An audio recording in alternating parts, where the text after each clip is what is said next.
Bismillah. Assalamualaikum warahmatullahi wabarakatuh. Innal hamdalillah nahmaduhu wa nasta'inuhu wa nastaghfiruh wa natubu ilaihi wa na'udzu billahi min shururi anfusina wa min sayyiati a'malina. May yahdihillahu fala mudilla lahu wa may yudlil fala hadiya lahu. Asyhadu an la ilaha illallah wahdahu la syarika lahu wa asyhadu anna Muhammadan 'abduhu wa rasuluh. Allahumma salli ala Muhammad wa ala alihi wa ashabihi wa man tabi'ahum bi ihsani ila yaumiddin. Ya ayyuhalladzina amanu taqullaha haqqa tuqatih wa la tamutunna illa wa antum muslimun. Ya ayyuhan nasu taqu rabbakumul ladzi khalaqakum min nafsin wahidah wa khalaqa minha zawjaha wa batha minhuma rijalan katsiran wa nisaa'a. Wattaqullaha alladzi tasaaluna bihi wal arham innallaha kana 'alaikum raqiba. يا أيها الذين آمنوا اتقوا الله وقولوا قولا سديدا يصلح لكم أعمالكم ويغفر لكم ذنوبكم ومن يطع الله ورسوله فقد فاز فوزا عظيما أما بعد فإن أصدق الحديث كتاب الله وخير الهدي هدي محمد صلى الله عليه وسلم وشر الأمور محدثاتها وكل محدثات بدعة وكل بدعة ضلالة وكل ضلالة في النار. معاشر المسلمين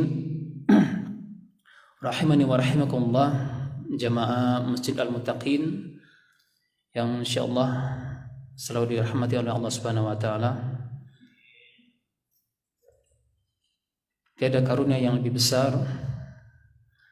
Karunia yang besar telah diberikan Allah Subhanahu wa taala kepada kita semua, yakni nikmat iman, nikmat Islam, dan juga nikmat sehat. Pada hari ini kita mampu melangkahkan kaki ke rumah Allah taala ini dalam rangka kita hendak untuk menuntut ilmu syar'i dan menjalankan sebagian daripada syariat Allah Ta'ala.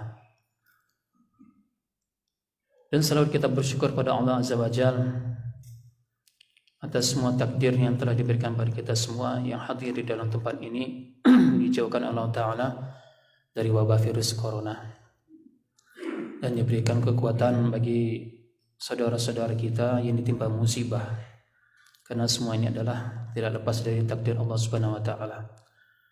Dan kewajiban kita adalah selalu mensyukuri atas semua nikmat Allah taala. Karena sebagaimana sabda Rasulullah sallallahu alaihi wasallam, "Ni'matani maghbunun katsirun minan nas, as-sihhat wal faragh." Rasulullah bersabda, dua nikmat yang kebanyakan manusia lalai kepadanya, yakni nikmat sehat. Ketika kita sehat, kita tidak memaksimalkan ibadah kita kepada Allah Subhanahu wa taala. Kita bermudah-mudahan di dalam menjalankan ibadah kepada Allah taala, bahkan kita meninggalkan sama sekali ibadah kepada Allah taala. Maka kita harus bersyukur pada Allah taala hingga hari ini kita masih mampu untuk beribadah kepada Allah taala dengan kekuatan kita yang maksimal, dengan keadaan kita yang sehat. Karena ketika kita sakit, maka kita tidak bisa maksimal untuk menjalankan ibadah kepada Allah Ta'ala. Kemudian waktu luang yang diberikan Allah Ta'ala kepada kita, kita gunakan semaksimal mungkin. Karena waktu-waktu yang kosong inilah yang dikatakan al-faragh, waktu-waktu kosong yang sering digunakan oleh sebagian hamba Allah Ta'ala yang menyibukkan dirinya untuk urusan dunianya, sehingga menyebabkan ibadah yang seharusnya ia lakukan untuk Allah Ta'ala secara maksimal, maka ia tinggalkan.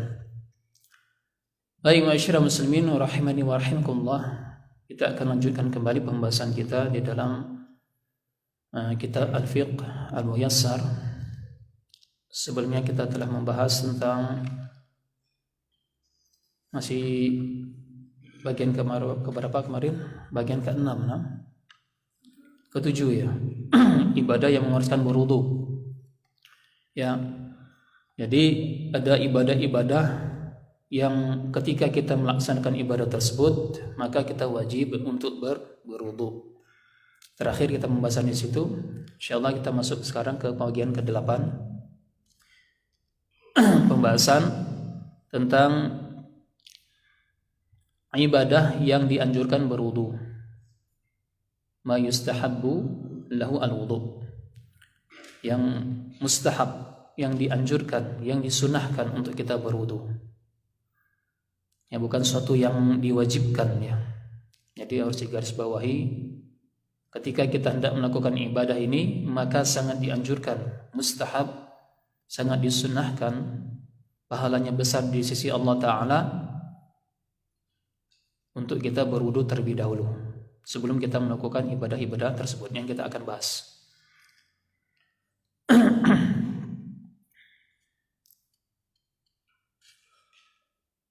Wudu dianjurkan dan disunahkan dalam kondisi sebagai berikut. Yang pertama adalah inda dzikrillah ta'ala wa qiraatil Qur'an. Ya, ketika kita hendak berzikir kepada Allah Ta'ala dan juga ketika kita hendak membaca Al-Quran. Lebih tepatnya adalah tilawah Quranul Karim. Ya, karena ada perbedaan antara tilawah dengan qiraah.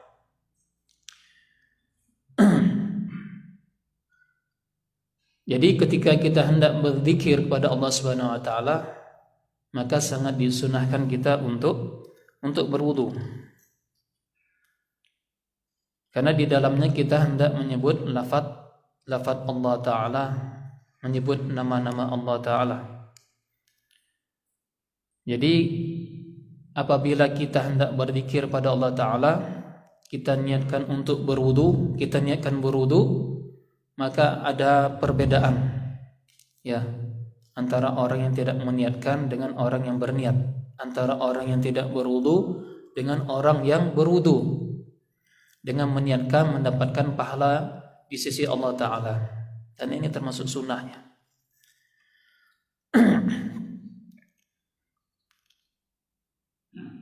Jadi lafaz zikir itu sifatnya umum ya.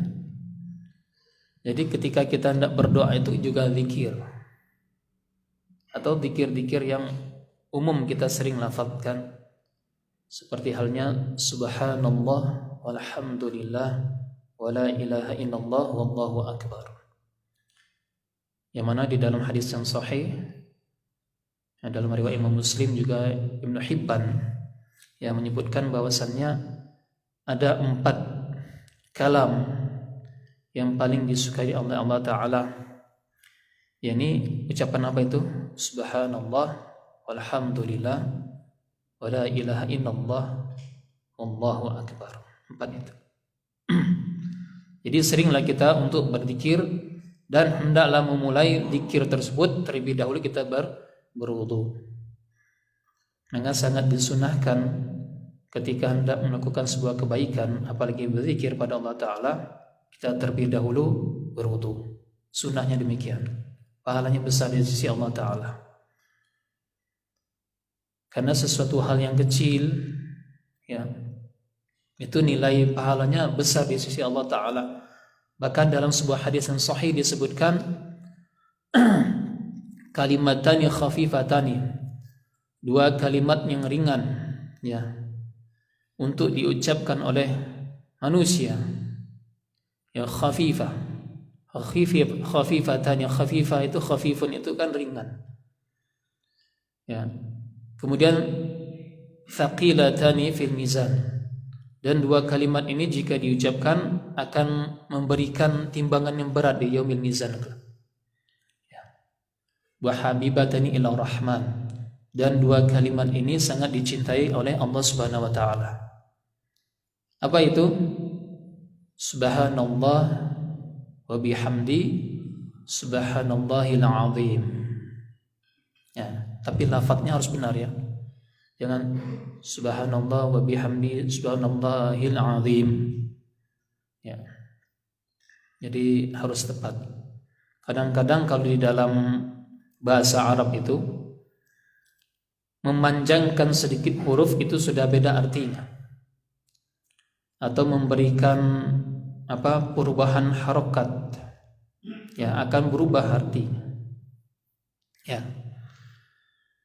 Jadi kita berhati-hati di dalam melafadzkan kalam-kalam ya, yang thayyibah, kalam Allah dalam Al-Quranul Karim, atau kalimat-kalimat zikir, karena bisa jadi kita keliru ya, ini panjang atau tidak ya.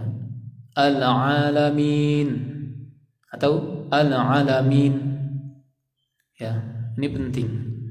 Karena nanti beda arti. Apalagi kalau dalam Al-Fatihah.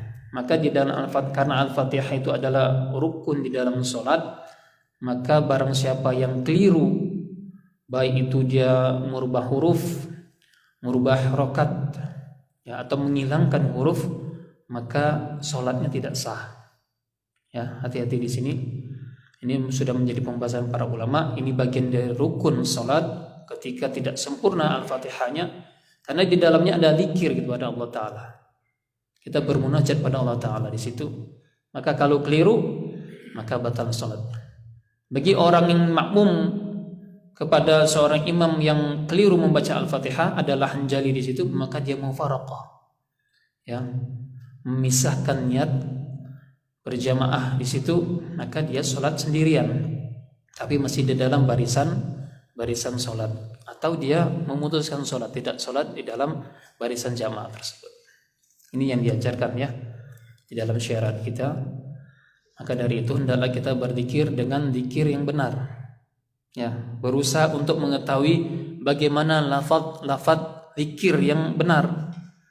Nah, jangan kita kira-kira saja ya. Jangan kita kira-kira saja, apalagi misalnya seperti azan. Ya, ketika Allahu Akbar, Allahu Akbar, itu kalau baknya dipanjang itu artinya beduk. Akbar itu tidak boleh panjang. Tulisannya kan akbaru. Jadi bacanya akbar. Akbar. Jadi bukan akbar. Hati-hati di sini. Jadi Allah beduk. Allah beduk. Ya, bukan Allah Maha Besar. Ya, jadi hendaklah kita memperhatikan hal ini dalam azan sekalipun, ya, atau misalnya ketika kita melafazkan hayya 'alal falah, kalau lamnya ditasydid falah, itu artinya apa? Petani, ya, artinya lain. Tapi di sini tidak bertasydid untuk lamnya. Maka kita perhatikan. Maka penting ma'asyiral muslimin rahimani wa rahimakumullah, ketika kita hendak berzikir pada Allah Ta'ala, maka kita perhatikan benar tulisannya. Jangan tulisan Latin. Itu yang saya sarankan, jangan tulisan Latin. Kalaupun pengen tulisan Latin, tapi tulisan Latinnya benar. Mana ketika panjang ditulis 2 kali, kalau panjangkan 2 kali. Hakikatnya kalau 2 harokat itu kan 2 kali pengulangan huruf. Ketika ba berarti ba. Seperti itu. Itu namanya 2 harokat. Kalau 1 harokat itu 1 huruf. 4 harokat 4 kali pengulangan huruf. Itu namanya untuk ukuran yang sebenarnya. Ya, walaupun nanti ada khilaf di situ ya, ada perbedaan ketika kita bertalaqi nanti dengan seorang guru. Maka lafaz-lafaz zikir ini kita perhatikan supaya apa? Supaya zikir kita benar, dan ketika kita niatkan untuk mendapatkan pahala di sisi Allah Ta'ala, maka Allah akan berikan pahala itu kepada kita. Jangan sampai Allah dikatakan dengan perkataan yang berbeda seperti yang tadi, Allahu Akbar, ya. Berarti Allah beduk berarti. Tapi Allahu Akbar sudah pendek saja. Ya. Jadi zikir kepada Allah Ta'ala hendaklah kita perbanyak setiap harinya, baik dalam aktivitas apapun, yang melakukan apapun zikir pada Allah Ta'ala, selalu mengingat Allah, baik di atas kendaraan, ya, seperti doa yang tadi di atas kendaraan, Subhanallah wa bihamdi Subhanallahil azim, di atas kendaraan, atau dengan zikir yang lainnya seperti yang saya katakan tadi, Subhanallah walhamdulillah wala ilaha illallah wallahu akbar, atau ucapkan alhamdulillah alhamdulillah alhamdulillah alhamdulillah, atau zikir yang lain. Jadi setiap apa yang kita lakukan kesehariannya, jangan lupa untuk mengingat Allah Ta'ala. Ya, ini yang sangat dianjurkan. Dan apabila hendak kita melafadzkan kalimat-kalimat tersebut, maka disunahkan untuk berwudu. Ya, disunahkan untuk berwudu. Baik. Kemudian selain kita berwudu ketika kita hendak berzikir, hendaklah kita juga memperhatikan zikir-zikir tersebut yang hanya diajarkan oleh Rasulullah sallallahu alaihi wasallam, yang dituntunkan oleh Rasulullah, yang disunnahkan. Tidak hanya berwudunya saja, tapi zikirnya itu. Karena banyak juga ya sebagian dari saudara-saudara kita yang menyimpang, mereka berzikir dengan singkatan. Ya, dengan singkatan hu atau huwa. Hu. Lafaz-lafaz demikian, lafaz-lafaz yang tidak ada dalilnya. Tidak ada dalil yang sahih maupun dalil yang palsu sekalipun. Dalil yang palsu tidak ada menyebutkan untuk kita berzikir hu atau huwa, kecuali dengan hal-hal yang bersifat akal, ya. Karena hu itu kembali kepada Allah Ta'ala, ya. Atau huwa War-Rahmanur Rahim. Jadi memanggilnya apa? Berzikirnya huwa. Pernah dengar zikir demikian? Ya, ini tidak dibenarkan. Maka zikir yang kita lafadzkan adalah zikir yang diajarkan oleh Rasulullah sallallahu alaihi wasallam. Jikalau Rasulullah melafadzkan itu, kita lafadzkan. Jikalau para sahabat melakukan itu, maka kita lakukan, karena para sahabat tahu persis bagaimana ibadahnya Rasulullah sallallahu alaihi wasallam. Ya. Kalau tidak dilakukan, maka jangan lakukan. Jadi kaidahnya law kana khairan masabaquna ilaihi. Jikalau perbuatan itu baik dan diperbolehkan dan disunahkan, tentunya para sahabat yang mendahului kita untuk mengamalkannya. Itu kaidah ya, itu kaidahnya. Jadi apabila ada suatu amalan yang Rasulullah dan para sahabat tidak pernah melakukannya, maka jangan kita lakukan. Ya, karena tuntunan itu sudah sempurna telah Rasulullah SAW ajarkan kepada umatnya. Tidak ada satupun yang Rasulullah sembunyikan, yang Rasulullah lewatkan daripada umat-umatnya untuk diajarkan daripada syariat Allah Ta'ala.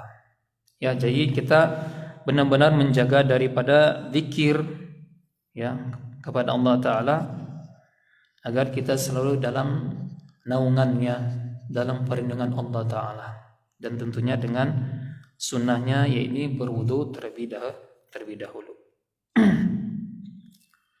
Kemudian yang selanjutnya adalah qiraatil Quran. Nah, ini sangat penting ketika kita hendak melafadzkan kalam Allah, baik itu ketika kita hendak membaca mushaf atau ketika kita hendak murajaah. Ya, kita mengulang-ulang hafalan kita, maka disunahkan untuk kita berwudu di situ. Ya. Misalnya kita buang angin. Ya, berarti kita berhadas di situ, maka kita berwudu karena kita hendak murajaah tanpa melihat mushaf. Sama, berarti kita lagi sedang membaca. Ya, melafadzkan kalam-kalam Allah disunahkan. Apalagi kalau seandainya memegang mushaf. Nah, bukan HP ya. Karena HP itu bukan mushaf. Mushaf itu lembaran. Kalau HP itu bukan lembaran. Nah, gimana dikatakan lembaran? Walaupun ada yang mengatakan demikian, ya kurang setuju dengan pendapat yang mengatakan bahwasanya di HP itu mushaf. Maka ahsannya ketika kita hendak membaca Al-Qur'anul Karim, kita pakai mushaf, bukan pakai HP. Ya. Jadi kalau seandainya kita di jalan perjalanan, ya bolehlah kita, karena tidak bawa mushaf misalnya, kita bawa HP. Tapi asalnya kita pakai mushaf. Ya. Nah, apabila kita hendak menyentuh mushaf, maka kita berwudu di situ. Apabila kita hendak membaca qiraatil Quran, maka kita disunahkan berwudu. Seperti itu. Karena lafaz ini adalah lafaz dari Allah Ta'ala. Karena Al-Quran itu bukan makhluk, tapi kalam. Semuanya makhluk kecuali Al-Quranul Karim, maka dia dikatakan kalam. Bagi orang yang menafikan kalam Al-Quran itu sebagai kalam, maka orang itu menyimpang dari ajaran yang hak. Ya, mengatakan bahwa Al-Quran makhluk. Ini kekeliruan besar, ini penyimpangan. Ya. Bahwasannya Al-Quran itu adalah kalam Allah. Jadi ma'asyiral muslimin rahimani wa rahimakumullah, jadi ketika kita hendak berzikir pada Allah Ta'ala, dan ketika kita hendak membaca Al-Quran atau bertilawah, ya, kalau bertilawah itu lebih dalam menerapkan kaidah-kaidah tajwid di dalamnya. Itu namanya tilawah. Ya, kalau qiraah membaca, qiraah itu kan membaca.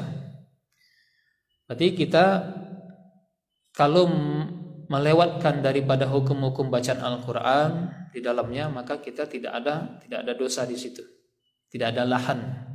Misalnya tidak menerapkan hukum-hukum idgham, ada hukum-hukum ikhfa, maka tidak mengapa karena kita sedang qiraah, membaca saja. Seperti halnya ketika saya membacakan muqaddimah tadi, di situ tidak menerapkan kaidah tajwid. Wala tamutunna illa wa antum muslimun. Ya, wa antum muslimun. Mim sukun bertemu dengan mim lagi. Aslinya kan apa? Dipanjangkan. Ya, idgham mim di situ. Wa antum muslimun. Demikian. Tapi karena qiraah saja wa antum muslimun. Kecuali kalau tilawah wajib. Ya, wajib kita menerapkan kaidah-kaidah tajwid. Baik. Kemudian kedua, ibadah yang dianjurkan atau disunahkan untuk kita berwudu terlebih dahulu, yakni inda shalah, setiap kali kita hendak salat, baik itu salat apa fardu atau salat sunnah. Karena Nabi senantiasa melakukannya sebagaimana dalam hadis Anas bin Malik ini ya. Dia berkata, "Kana Nabi sallallahu alaihi wasallam yatawaddau 'inda kulli shalah."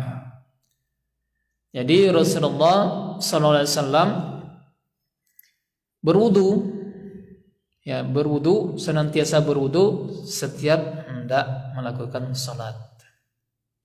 Ini sunnah. Jadi walaupun kita lagi dalam keadaan memiliki wudu, misalnya kita sholat maghrib, ya, sholat maghrib, mendengarkan menyimak tausiah dari seorang ustaz, kemudian masuk waktu Isya, maka sunnahnya kita berwudu kembali, ya, bukan karena batal wudu kita, kecuali kalau yang berhadas, ya, kalau yang berhadas maka dia berwudu. Tapi wudu di sini adalah wudu yang sunnah, karena Rasulullah melakukan hal ini. Ya, Rasulullah sering mengulang wudunya ketika hendak melakukan salat. Jadi ketika kita hendak melakukan salat, misalnya seperti tadi, buat masuk waktu Isya, maka kita disunahkan untuk berwudu. Itu pahalanya besar di sisi Allah Ta'ala dibandingkan orang yang tidak berwudu. Dia masih ada wudu dan melanjutkan salat Isya-nya. Beda dengan orang yang berwudu, ya, bukan dikarenakan hadas, ya, kan dikarenakan sunnah ini.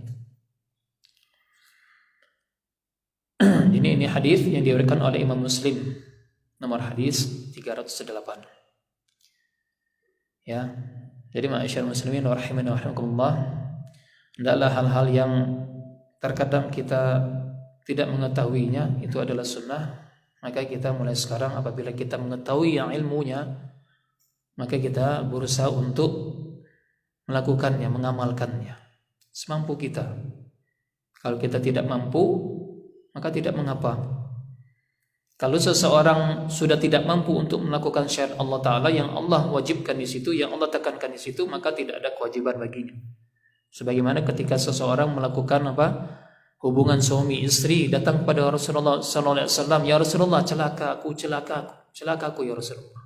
Kenapa? Sungguhnya aku telah melakukan hubungan suami istri di waktu sedang puasa Ramadan.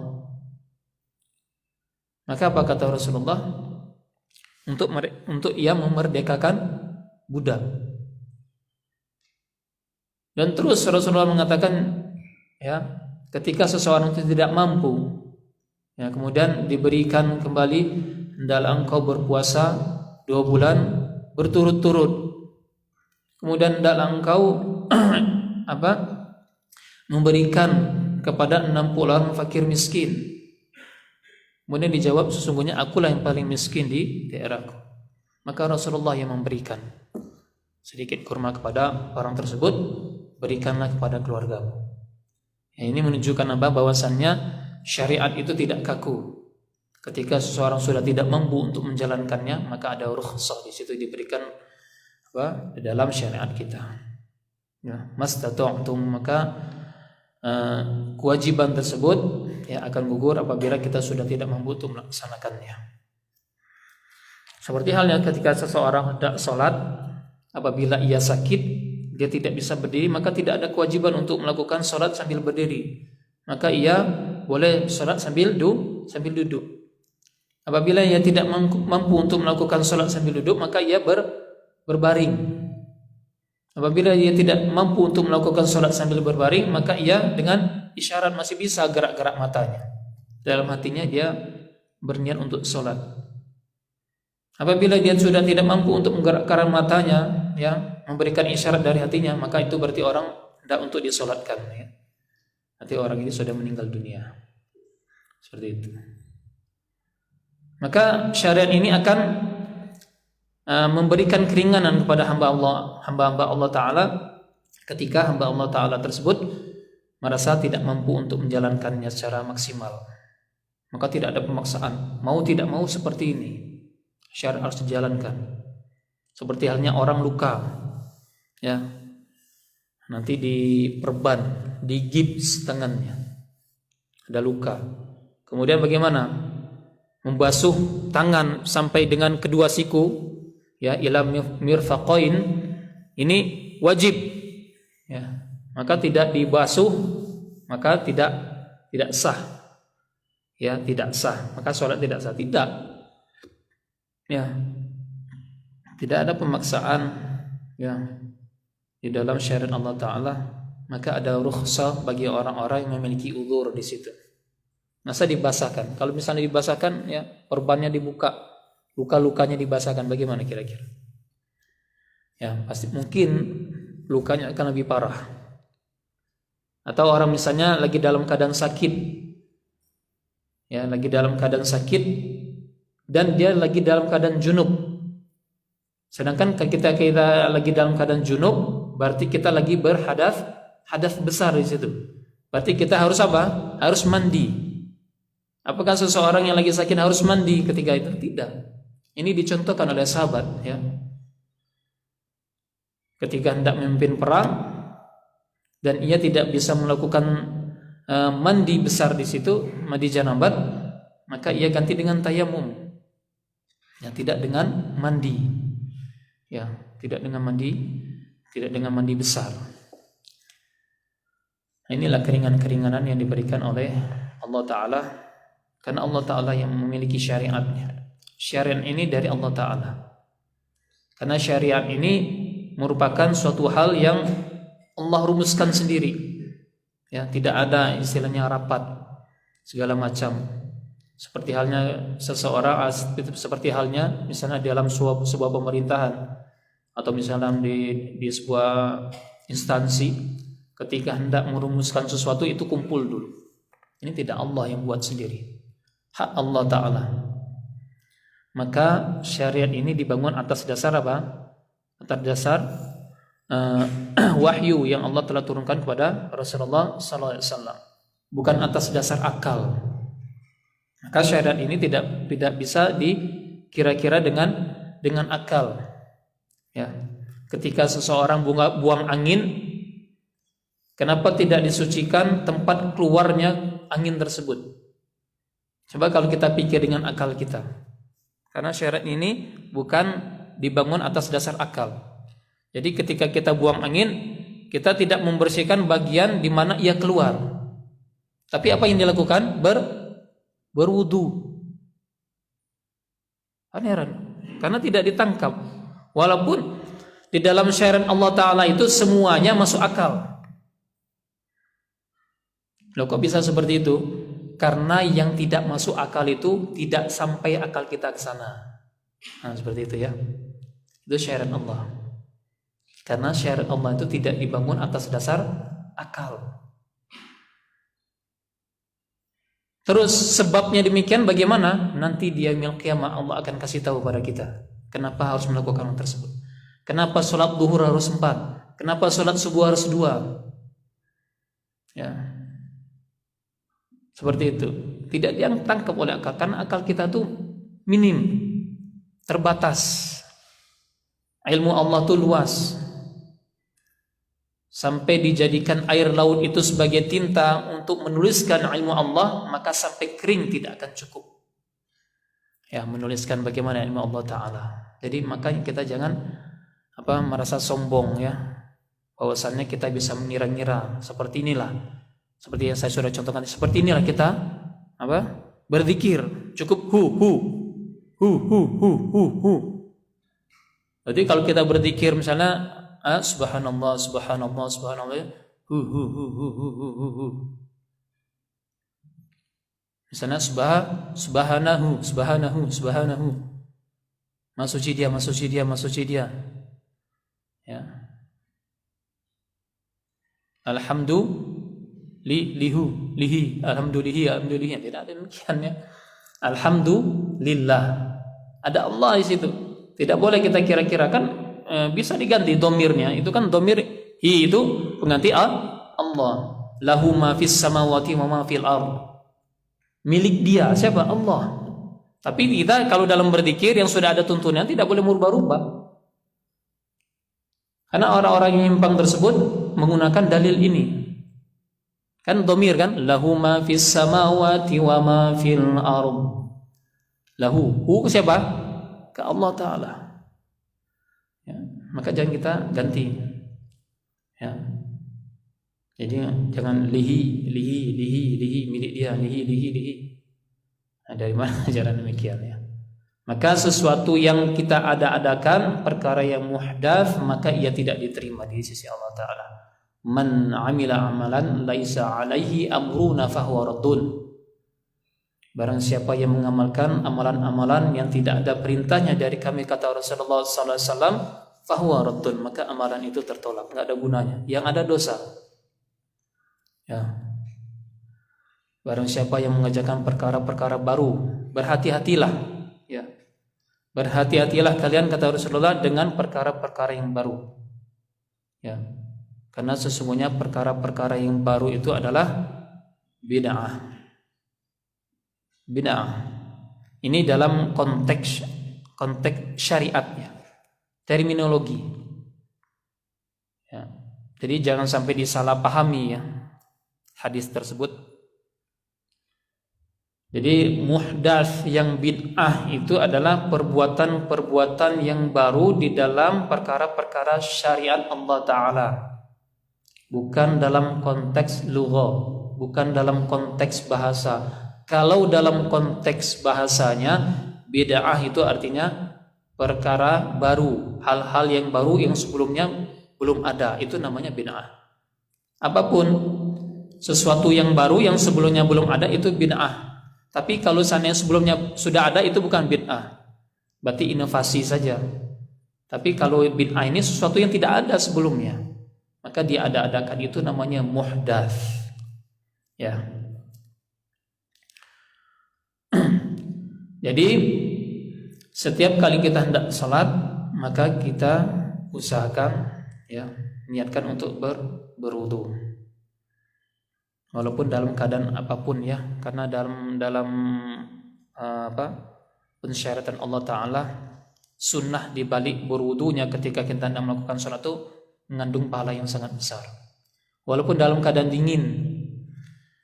Kalau dalam keadaan dingin itu justru pahalanya lebih besar lagi ketika kita hendak berwudu. Ya. Barang siapa yang berwudu, fa ahsanal wudu, maka dia baguskan wudunya, kharajat khotoyahu, maka akan keluarlah daripada kesalahan-kesalahan dia. Ya, min jasadihi wa min tahtil adfarihi, dari tubuhnya itu keluar ya daripada kesalahan-kesalahan dosa-dosanya. Wa min tahtil adfar, bahkan dari dari bawah kuku-kukunya itu. Jadi setiap kali kita berwudu luntur itu sungguhnya luntur kesalahan-kesalahan kita ya, melalui wudu kita tersebut. Jikalau apa? Fa ahsanal wudu'a. Ketika kita membaguskan wudu kita, jangan buru-buru. Itu cuma sunnah aja sekali sajalah. Walaupun sekali, memang itu sah, karena itu wajibnya. Wajibnya 1 kali, 3 kali itu sunnah. Ya, jangan kita remehkan sunnah. Karena apa? Kita sudah terprogram ya sejak kecil bahwasanya sunnah itu apa? Dilakukan berpahala, tidak dilakukan tidak apa-apa. Seperti itu. Ya. Itu kalau kita belajar ilmu usul fiqh ya, kita baru tahu nanti istilah itu dari mana. Istilah itu dari mana? Nah, itu mandub ya. Jadi kita sekuat mungkin untuk melakukan sunnah ya, untuk mendapatkan pahala di sisinya. Bukan dikarenakan apa? Dikarenakan kita ikut-ikutan atau kita tidak tahu mengetahui sama sekali. Misalnya ada pernah seseorang mengatakan, saya pernah lihat ya di WA ada yang posting demikian, melakukan zikir demikian, melakukan perkara-perkara syariat demikian, maka saya lakukan. Kalau kita tidak mengetahui persis dalilnya, maka kita jangan amalkan itu. Kita harus tahu dulu landasan dalilnya apa, maka kita boleh amalkan. Ya. Ilmu tanpa amal maka kesombongan, amal tanpa ilmu maka kesesatan. Baik. Kemudian yang ketiga,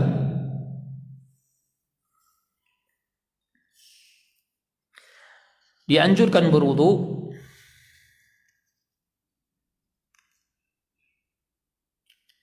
yustahabul wudu lil junubi idza arada an ya'uda lil jima'. Jadi dianjurkan berwudu bagi orang-orang yang junub.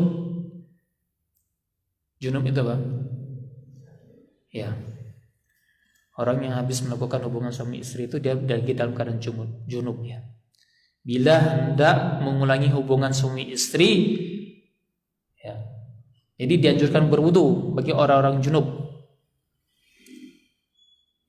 Kemudian orang-orang yang melakukan hubungan suami istri atau hendak mengulangi hubungan suami istri. Ya. Orang yang hendak mengulang. Maksudnya apa? Mohon maaf ya, ini bukan vulgar ya, memang kita harus bahas. Jadi apabila bapak-bapak, ibu-ibu sekalian, saudara-saudara yang dirahmati Allah Subhanahu wa taala, ini terutama bagi yang sudah menikah ya. Bagi yang sudah menikah saja. Jadi dianjurkan, disunnahkan ia berwudu ketika ia junub atau ketika hendak mengulangi hubungan suami istri. Misalnya sudah melakukan hubungan suami istri, hendak mengulanginya kembali, maka disunahkan untuk berwudu di situ. Ya, jangan main tancap aja ya. Walaupun ya kadang-kadang kita lupa, tapi ini sunnah. Bukannya dosa, tidak. Bukan suatu yang diwajibkan, tidak, tapi disunahkan. Pahalanya besar di sisi Allah Ta'ala. Ya. Maka ketika di zaman salaf dahulu ada seorang alim, ya, seorang muqri, ketika murojaah membaca Al-Quranul Karim, mengulang-ulangnya hingga tengah malam. Kemudian ia mendatangi istrinya, kembali lagi murojaah, mendatangi istrinya kembali. Akhirnya apa? Dikatakan oleh istrinya, sesungguhnya Allah ridho padamu dan aku telah ridho kepadamu. Ya.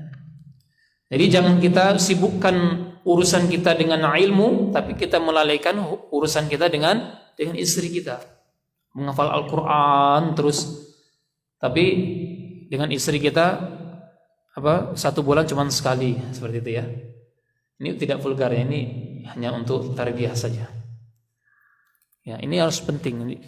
Jangan sampai nanti istri kita tidak ridho kepada kita. Ya, kita menghafal Al-Quran sudah 15 juz, tapi istri kita tidak ridho dengan perbuatan kita. Kenapa? Jarang sekali mendatanginya. Ya, ini dicontohkan oleh para salaf dahulu. Ya, sampai istrinya ridho.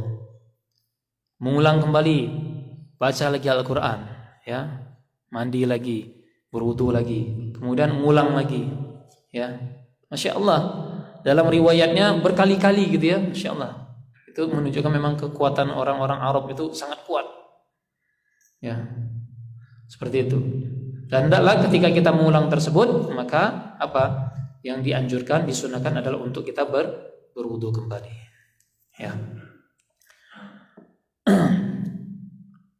Atau juga hendak tidur, ya. Kalau kita hendak tidur, maka disunahkan untuk kita berwudu.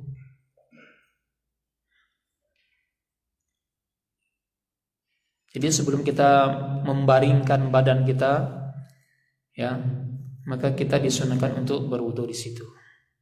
Atau makan dan minum, makan dan minum.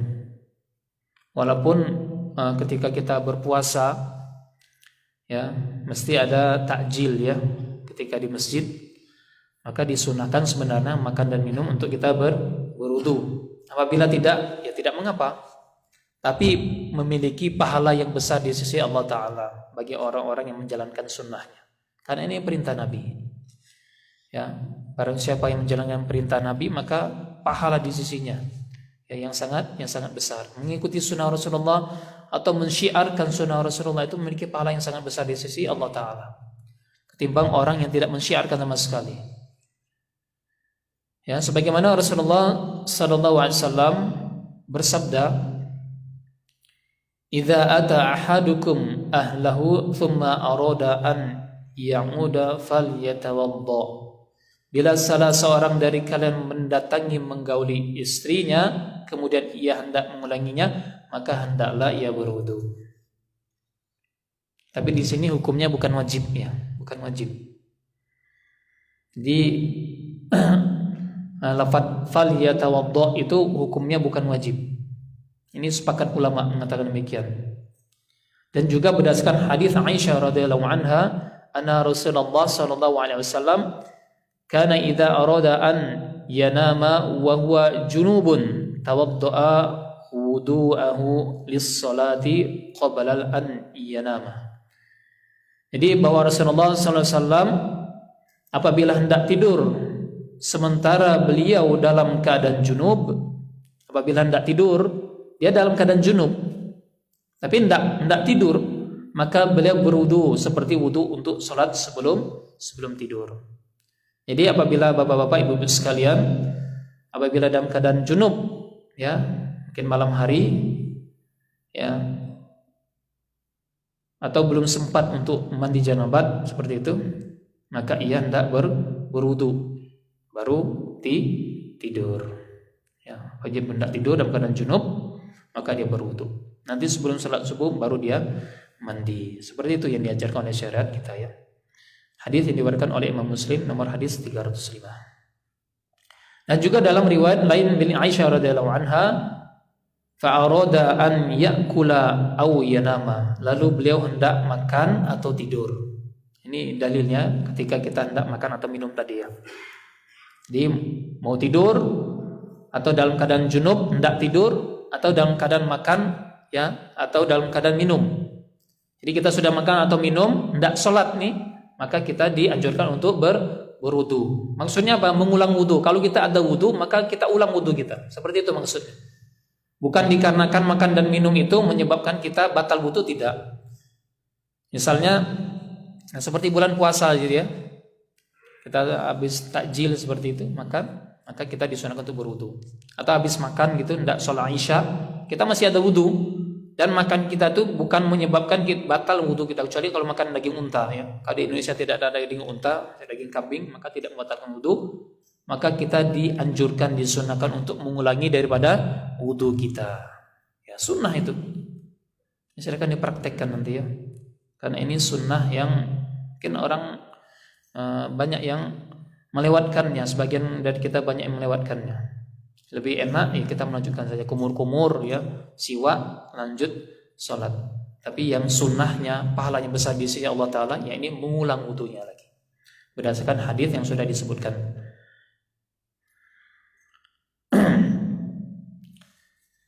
Kemudian yang keempat,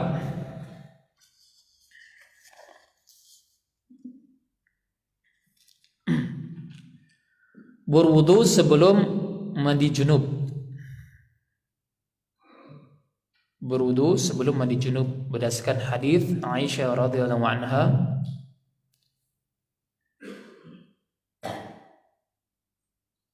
Ini perhatikan di sini, ini khusus untuk yang sudah menikah ya.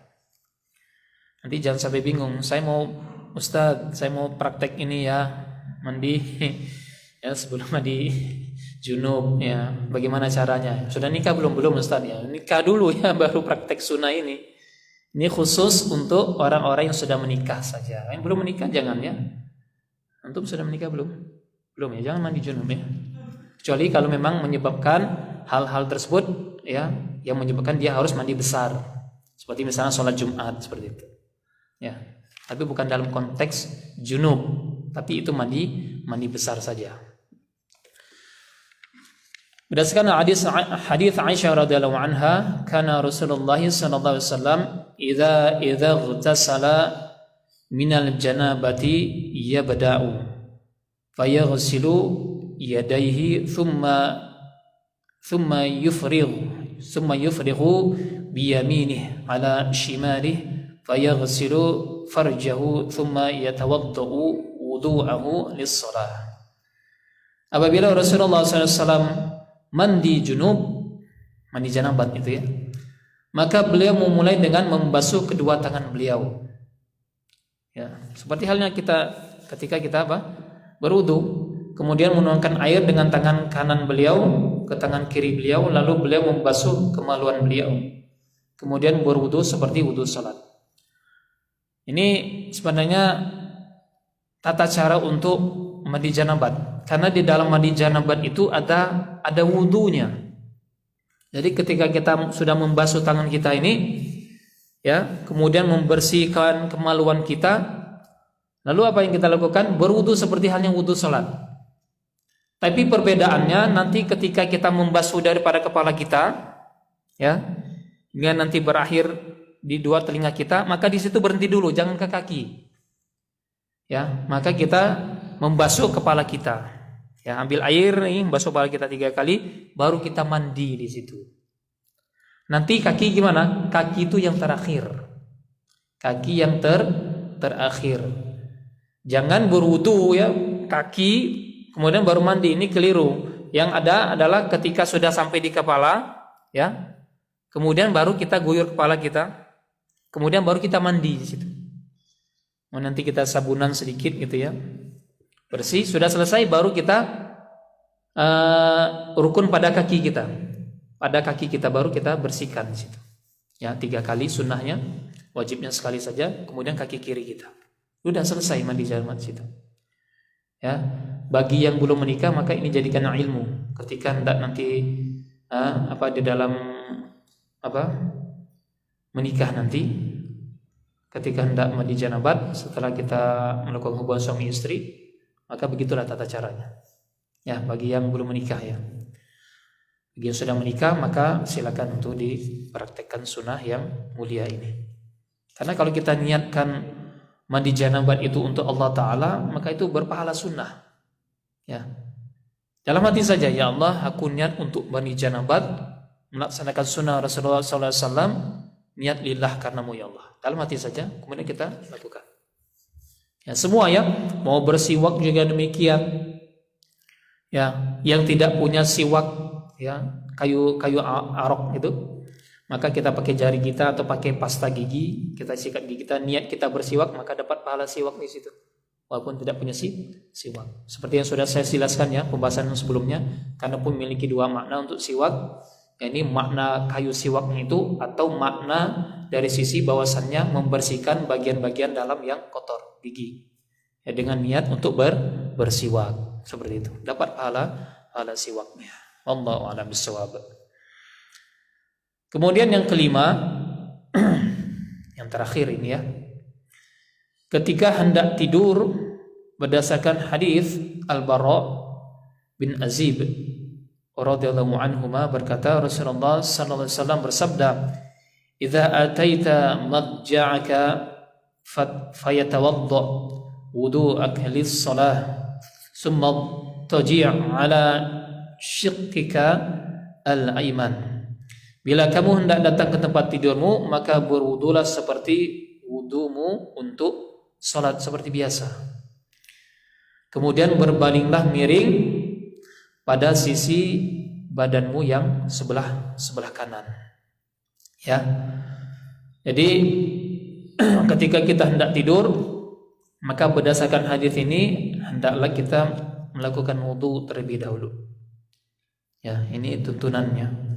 Kenapa demikian? Maka rahasianya atau hikmahnya akan kita dapatkan nanti ya. Ada syariat Allah yang Allah berikan, yang Allah sebutkan. Kenapa harus dilakukan demikian? Karena seperti ini. Ada yang Allah tidak sebutkan. Yang tidak Allah Ta'ala sebutkan, maka kita jangan cari tahu atau mengada-ngada. Terutama yang mengada-ngada ya. Kecuali yang cari tahu ini dalam rangka untuk membuktikan. Misalnya, kenapa Rasulullah melarang kita untuk ya minum sambil berdiri ya. Kenapa seperti itu? Karena ada penyebab setelah diteliti bahwasanya demikian. Tapi bukan sesuatu yang Allah sebutkan sebabnya. Ya, atau perkara yang lain. Misalnya seperti tadi, kenapa sholat harus 2 rakaat untuk subuh? Kenapa tidak banyak? Bukannya banyak itu memberikan pahala yang besar kepada orang yang melakukan ibadah tersebut. Maka Allah yang Maha tahu. Kenapa 2? Kenapa sholat witir 2? Kenapa di sholat witir diganjilkan 1, 3? Kenapa tidak 2 saja? Ya. Kenapa salam itu harus 2? Ya, ada tahiyat awal, ada tahiyat akhir. Tapi jangan mereka-reka ya. Mereka-reka dengan bahasa, dengan akal kita yang sekiranya dengan akal manusia yang lain masuk. Wah, kayaknya benar juga ya seperti ini. Tidak bisa. Selama tidak ada dalil yang menerangkan tentang hal tersebut dalam perkara-perkara syariat Allah Ta'ala, maka kita tidak boleh mereka-reka. Ya. Misalnya membaca doa iftitah. Ada yang panjang, ada yang pendek. Yang panjang itu seperti ini. Ya, karena seperti ini. Harus mendatangkan dalilnya. Ya, tidak boleh kita mereka-reka. Walaupun kalau orang berpikir dengan akal, maka itu masuk akal. Masuk akal menurut manusia. Ya. Karena agama ini tidak dibangun atas dasar akal. Tapi agama itu dibangun atas dasar apa? Ketentuan Allah Ta'ala. Allah yang menetapkan syariatnya, Allah yang memberikan kaifiatnya, ya, Allah yang menurunkan bagaimana hukum-hukum daripada pelaksanaan syariat tersebut. Maka kita tunaikan. Dan Rasulullah tugasnya apa? Tugasnya menyampaikan risalah-risalah tersebut kepada umat, kepada hamba Allah Ta'ala. Untuk hamba Allah Ta'ala itu apa? Menjalankan daripada ketentuan-ketentuan tersebut. Karena sudah diberikan kepada Rasulullah. Rasulullah ini mengemban daripada risalah itu. Ibarat antum, ya bapak-bapak, ibu sekalian, memiliki sesuatu hal yang hendak disampaikan kepada seseorang, mesti memberitahukan. Ya, misalnya obat, nanti tolong disampaikan kepada si fulan, ini obat untuk sakit lambung. Minumnya 3 kali sehari, pagi, siang, dan sore. Ya. Pokoknya jangan diminum selain waktu-waktu tersebut. Nanti minumnya pukul 7, kemudian yang kedua nanti minumnya pukul 12, yang ketiga minumnya pukul 4 sore. Ya, jangan di waktu selain itu. Maka orang yang diberikan risalah tidak akan bertanya, loh kenapa tidak seperti ini? Rasulullah tidak pernah bertanya. Tapi menjalankan saja, sudah diamanahkan seperti itu. Kemudian orang yang diamanahkan menyampaikan kepada orang lain, nanti tolong obat ini ya, atau memberikan pada seseorang diminum sesuai dengan ketentuan ini. Ya. Karena yang saya dapatkan tadi, Anda harus minum jam 7 pagi, kemudian jam 12 dan jam 4. Ya. Kemudian orang yang diberikan obat tadi mengatakan, nanti aja minumnya jam 12 saja sekalian ya. Kenapa harus jam 7? Nah, ini tidak sama orang yang telah merumuskan, memberikan formula dengan orang yang mereka-reka dengan akalnya. Ya. Kalau jam 8 saja kenapa sih? Sama saja. Kenapa harus jam 7? Nah, inilah ya sebagian manusia yang membangkang ya. Selalu banyak bertanya. Kenapa sih seperti ini? Kan sama saja kalau jam 8. Kenapa harus jam 12? Jam 2 saja kan sama-sama siang. Akhirnya mereka kan jam 12 siang. Akhirnya munculkan permasalahan-permasalahan fikih itu. Kan jam 12, nanti jam 2 saja. Jam 3 masuk siang ya, jam 2 itu siang. Yang penting mungkin yang dimaksud orang ini tuh jam 12 itu siang. Jam 2 itu siang enggak? Siang. Nah, sama aja jam 2 ini kan siang juga. Tidak bisa demikian ya. Itu syariat Allah Ta'ala. Ketika Allah sudah menetapkan syariat itu untuk dilakukan, tata cara yang demikian, hukumnya demikian, ketika kita melakukannya maka lakukan itu sesuai dengan perintah saja. Rasulullah mengajarkan demikian, kita lakukan demikian. Hukumnya wajib, maka kita lakukan. Hukumnya sunnah, kita lakukan semampu kita. Ketika itu dilarang, maka kita tinggalkan. Nah, seperti itu ya. Yang ketika itu dilarang, maka kita lakukan. Ketika makruh gimana? Makruh. Kebanyakan menggampangkannya. Sebenarnya makruh itu sesuatu yang dibenci Allah Ta'ala. Ketika kita mengatakan diri kita ini cinta Rasulullah, cinta sunnah Nabi, maka jangan kita katakan bahwasannya hal-hal yang makruh itu kita lakukan. Ya, kita jangan lakukan hal-hal makruh karena dibenci. Walaupun tidak ada dosa di situ. Tidak ada dosa. Tapi ketika kita meninggalkannya, kita berpahala di situ. Itu makruh. Karena perbuatan yang dibenci oleh Allah Ta'ala. Tapi jangan membuat hukum-hukum yang bukan makruh menjadi makruh. Hukum haram dibuat makruh.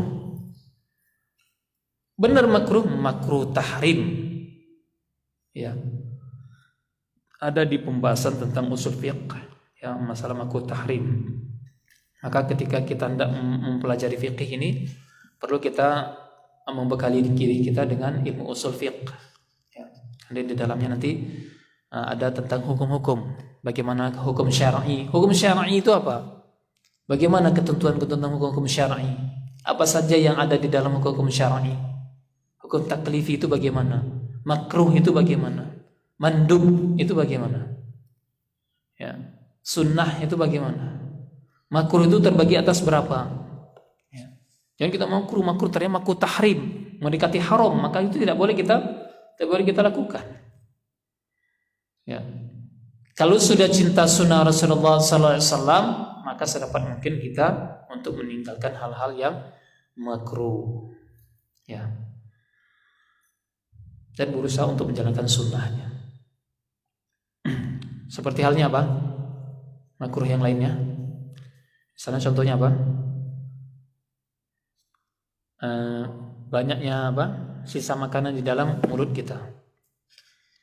Ya. Maka makruh ketika kita sholat dalam keadaan demikian. Karena malaikat tidak suka dengan orang-orang yang masih banyak sisa makanan di mulutnya. Khawatirnya apa? Orang tersebut ngunyah makanan ketika dia sholat, maka batal sholatnya.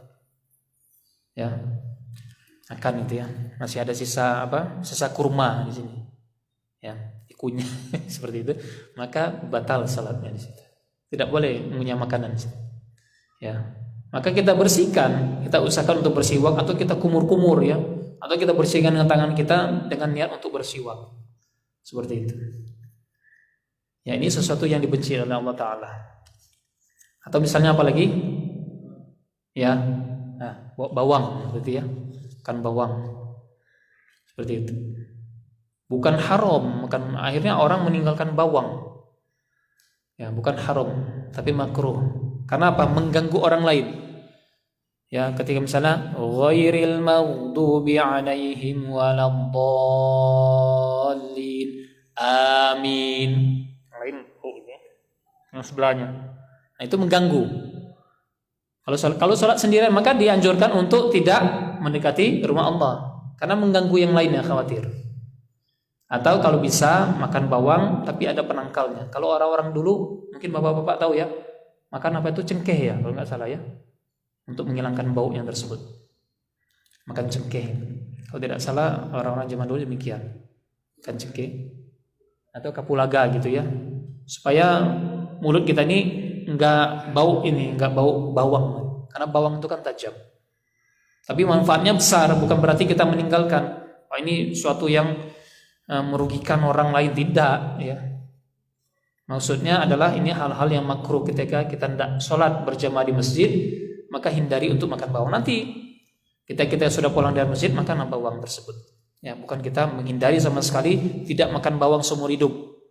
Ya, baik kita mengharamkannya, hati-hati. Suatu yang Allah Subhanahu wa taala halalkan, maka kita tidak boleh mengharamkannya. Kita meninggalkan sama sekali. Tidak mau, kecuali memang kita lagi dalam keadaan dipantang oleh dokter, ya. Tapi jangan pula melanggar, ya. Gara-gara kita takutlah pada Allah Subhanahu Wa Taala, jangan takut pada dokter, makan meninggal dunia di ketika itu. Ini juga tidak benar. Ini jangan sampai keliru, ya. Ya, cinta Allah, cinta Rasul, kemudian begitu diberikan pantangan oleh dokternya jangan makan ini, ketika itulah dia meninggal dunia. Ini konyol namanya. Tetap harus taat, karena dokter itu lebih tahu. Ketika dia diperiksa lab bahwasannya dalam kondisi misalnya jantungnya demikian, maka dia tidak boleh makan daging kambing, misalnya seperti itu, ya. Dalam kondisi demikian, karena kondisinya tidak memungkinkan untuk dia mengkonsumsi makanan tersebut, maka dia hindari untuk sementara waktu, bukan karena mengharamkan meninggalkan sama sekali. Ya, maka kita lakukan tersebut perintahnya daripada anjuran dokter, insyaallah kita akan terhindar atas izin Allah Ta'ala. Ya Allah, hamba menghindari daripada makan ini karena untuk menjalankan perintahmu, ya Allah. Karena hamba dipantang oleh dokter. Kemudian kita mohon kepada Allah Ta'ala agar Allah Ta'ala berikan kita kesembuhan. Ya, bukan kita ini biarkan saja, ya. Waktunya mati-mati, ada yang seperti itu. Ya, waktunya mati-mati kok. Ya memang mati, tapi jangan kita mati menyengsarakan diri kita sendiri. Kemudian ketika kita makan tersebut, maka kita merepotkan orang lain. Justru makan merepotkan orang lain. Ya, sembuh tidak, tapi tersisa dengan penyakitnya bertahun-tahun, puluhan tahun. Ya, maka kita hendak menjaga itu dan jangan menjadikan syariat Allah Ta'ala ini, ya, menurut perkiraan-perkiraan kita di dalam kita mengamalkan syariat Allah Ta'ala. Baik, ma'asyiral muslimin rahimakumullah. Alhamdulillah kita telah selesai, ya, dalam bab yang kelima ini. Selesai kita masih dalam kitab Thaharah. Insyaallah pertemuan berikutnya kita akan masuk ke dalam bab yang ke-6. Baik, sebelum kita akhiri, tafadhol, silakan tafadhalu bagi Bapak-bapak Ibu sekalian, saudara-saudari sekalian yang berbahagia untuk memberikan pertanyaan, ya, seputar permasalahan ini saja. Kalau permasalahan yang lain silakan tanya di luar nanti, ya, supaya kita fokus di dalam materi kita saja. Tafadhol, silakan. Ada yang bertanya? Nah, silakan Bapak.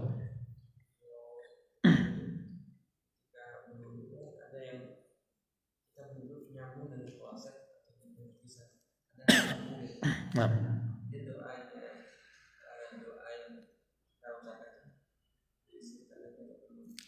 Baik. Nah, jadi memang ada dua kemungkinan, ya.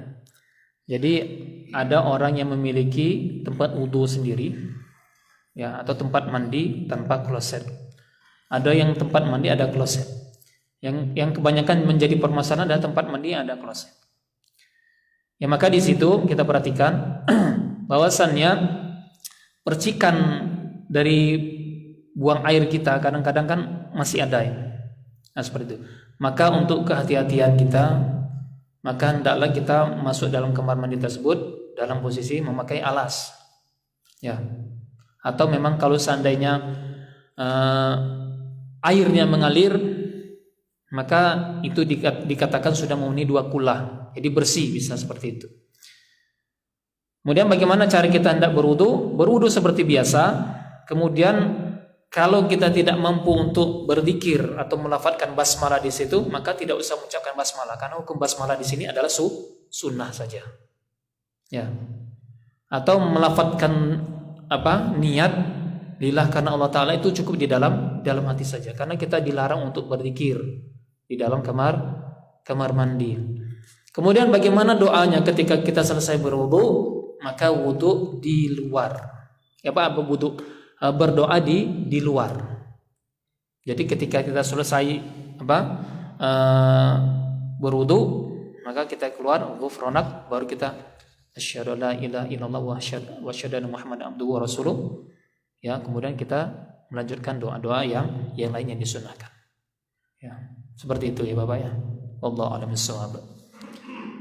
Kemudian juga bagi pasangan-pasangan yang baru, terutama ya. Di sini ada pasangan yang baru, tidak ada ya. Sudah pengalaman semua. Insyaallah. Baik. Jadi hendaklah ketika melakukan hubungan suami istri, ya juga kita memperhatikan zikir-zikir yang diajarkan oleh Rasulullah SAW. Supaya apa ya? Supaya hubungan kita itu hubungan yang berkah, baik, menghasilkan keturunan yang baik pula. Sudah paham ya Bapak ya doa-doanya ya? Doanya. Allahumma jannibna syaitan wa jannibish syaitan ma razaqtana. Ya Allah, jauhkanlah kami dari syaitan dan jauhkanlah syaitan daripada apa yang telah Engkau rizkikan kepada kami. Apa itu? Berupa anak nantinya. Ya, berupa anak nantinya. Ma razaqtana. Berupa rizki yang akan Engkau berikan kepada kami. Berupa apa? Berupa anak. Maka dengan doa gitu kita ucapkan sebelum kita melakukan hubungan suami istri, insya Allah menghasilkan keturunan yang soleh wa solehah. Nah, tidak sedikit kita melihat ada anak yang nakal sama sekali. Mungkin kita bisa muhasabah. Mungkin dulu tidak baca nih doa. Ya, tidak baca nih doa. Maka doa ini sangat penting. Ya, doa ketika melakukan hubungan suami istri sangat penting. Ya, karena semuanya Allah atur, semuanya Allah buat hukumnya. Untuk apa? Untuk manusia itu sendiri. Dan ada ketentuan-ketentuan yang memang tidak Allah berikan kepada manusia, tidak disampaikan kepada hamba-hamba Allah. Nanti Allah sampaikan nanti di yaumil qiyamah kelak. Baik, ada lagi pertanyaan? Tafadhol. Silakan. Ya, silakan Bapak.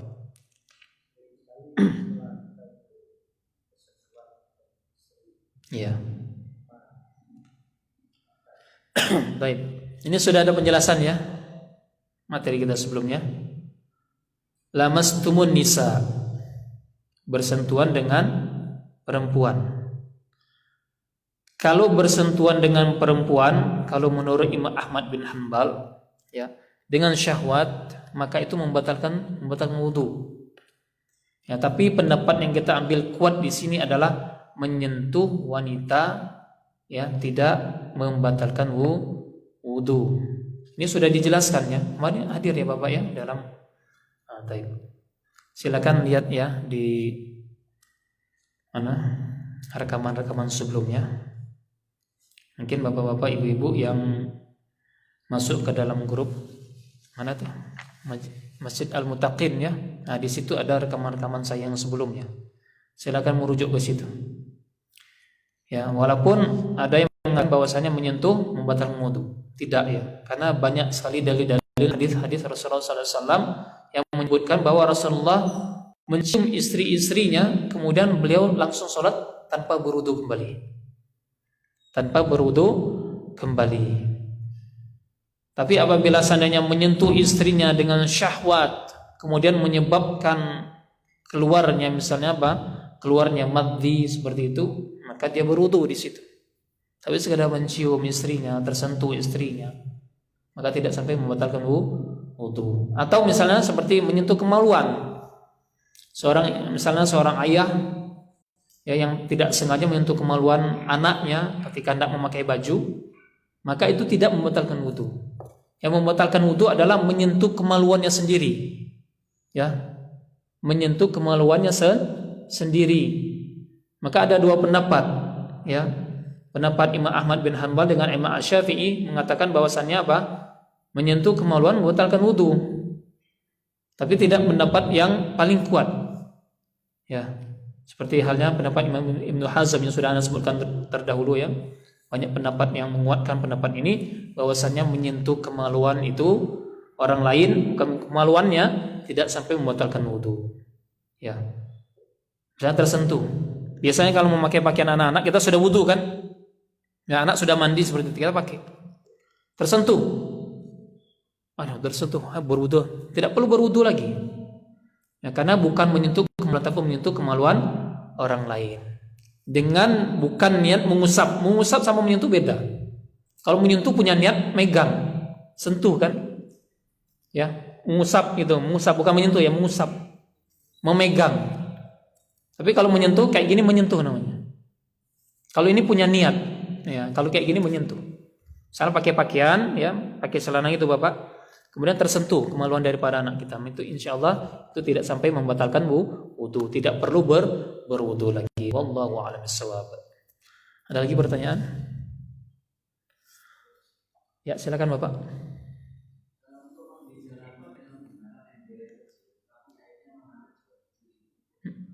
Gimana? Jabat? Ya.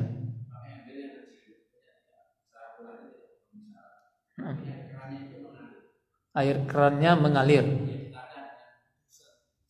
Oh, baik. Ya. Sebenarnya mandi janabat itu tidak usah terlalu banyak ya.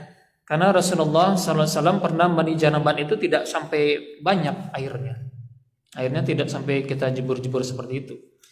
Jadi pada saat kita mandi janabat, kita seperti halnya berwudu seperti biasa Bapak. Kalau bisa yang minimkan airnya. Jadi dengan air yang mengalir tadi, ya, kita mandi, kita berwudu. Kemudian pada saat itu kita ambil saja airnya, kita guyur. Yang penting bagian tubuh kita ini terkena air. Makanya ketika kita membasuh tubuh kita ini, maka kita jangan lupa untuk menggosok-gosoknya supaya rata tuh airnya. Ya, dan mungkin kotoran-kotorannya ada pada tubuh kita ini luntur semua. Ya, walaupun dengan air yang sedikit. Ya, seperti itu ya. Jadi tidak perlu dengan air yang banyak. Bahkan dengan air kucuran seperti itu silakan untuk dilakukan mandi janabat. Yang penting jangan lupa sesi wudunya ini jangan sampai ditinggalkan. Jangan sampai ini mandi janabat ya sudah kita cuma mandi-mandi saja, tidak. Tapi wudu, kita berwudu di situ. Perbedaannya apa? Perbedaannya mencuci kemaluan, ya. Kemudian kita mandi di situ, membersihkan kepala sama mandi. Nanti sama kita menyeka-nyeka kepala kita. Ya. Jadi selesai kita di kepala tersebut sampai telinga, kemudian kita ambil sedikit seperti halnya Aisyah radhiyallahu anha mengatakan bahwasannya Rasulullah menyeka-nyeka zigzag seperti itu ya kepala kita supaya sampai air itu kepada kulit-kulit kita ini. Kemudian baru kita basuh nanti. Kita basuh, baru nanti badan kita mandi di situ. Nah, terakhir baru nanti kaki kita cuci seperti biasa, halnya kita wudu. Jadi itu saja tambahannya ya. Ketika kita mandi janabat itu berwudu seperti biasa, bedanya kita mencuci kemaluan kita. Kemudian apalagi kita menyeka kepala kita ini, menyiram kepala kita, mandi, itu saja perbedaannya. Selebihnya sama dengan wudu. Cuman bedanya nanti pada saat kita mencuci kaki kita itu pada sesi yang terakhir, bukan wudu. Selesai semua sampai kaki baru kita mandi. Wallahu a'lam bishawab. Paham ya Bapak ya? Tapi anda cukup dengan demikian. Fa insyaallah bermanfaat. Lebih kurang anda mohon maaf. Segala kebenaran mutlak dari Allah Taala dan segala kekurangan khilafan dari anak pribadi dan dari syaitan. Allahumma inna nas'aluka 'ilman nafi'an wa na'udzubika min 'ilmin la yanfa'. Allahumma inna nas'aluka 'ilman nafi'an wa rizqan thayyiban wa 'amalan mutaqabbalan wa lisanan dhakiran wa qalban khashi'an. Allahumma inna na'udzubika minal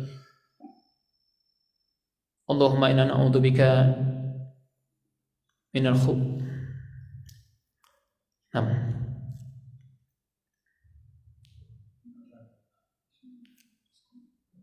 Baik. Lebih kurang mohon maaf. Semoga bermanfaat. Lebih kurang semoga Allah berikan kemudahan dan semoga Allah mengampuni kesalahan kita dan berikan kekuatan pada kita sehingga kita mampu menghadapnya dengan keadaan husnul khatimah. Kita tutup doa kafaratul majelis. Subhanakallahumma bihamdika asyhadu an la ilaha illa anta astaghfiruka wa atubu ilaik. Assalamualaikum warahmatullahi wabarakatuh.